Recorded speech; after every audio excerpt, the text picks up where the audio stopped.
Apie Vidą, kurią pažįstu jau daug metų, man tik patys geriausi, maloniausia nuomonė ir prisiminimai kartu, reiškia, dirbant, ta prasme, kad kai įmonės vadovas susidūriau su Vida, kuomet jinai buvo SEB banko padalinio vadovė ir ten buvo įmonės sąskaita ir teko tikrai ne vieną, ne du ir ne 5 kartus bendrauti.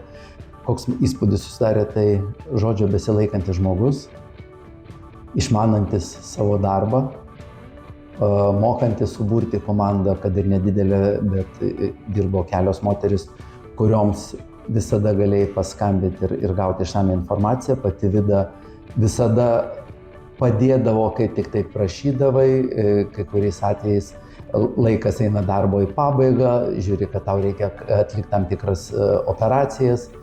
Niekada neatsakydavo, visą laiką galėdavo kreiptis. Tai iš tikrųjų žmogus, kuriuo gali pasikliauti, pasitikėti ir kurį niekada nepavesdavo, pirma. Antra, prieš tai dar pažintis, kuomet aš kaip šeimos gydytojas prižiūrėjau jo šeimos narius, tai susidūriau, supratau, kad tai šiltas, nuoširdus, su kuria galima ir pabendrauti, kuri ir supras ir tavo darbą, ir tavo tam tikras darbo peripetijas. Na ir trečia, iš tikrųjų, gal netgi ne paskutinė, net trečia šita patirtis, tai kad pati ponia Vida ir buvo Seimo narė, išmananti darbą Seime. Tikrai manyčiau, kad tai yra didelis pliusas ir privalumas, galvojant apie tolimesnę eigą. Žinom, kad greičiausiai, nors ne nuo mūsų tai priklauso, dauguma bus formuojama be dešiniosios pakraipos jėgų Seime, tai manau, kad Vida atstovaujanti valstiečius tikrai rajonui labai prisidėtų prie gerbūvio kūrimo, šitai užtariant kai kuriuos projektus, kurie galėtų būti vystomi mūsų krašte Raseiniuose.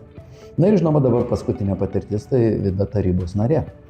Vida komiteto pirmininkė, kuri tikrai moka ir skaičiuoti, ir sudėlioti chronologiškai mintis, kad ir mums buvusiems politinio pasitikėjimo, bet administracijai būtų lengviau dirbti.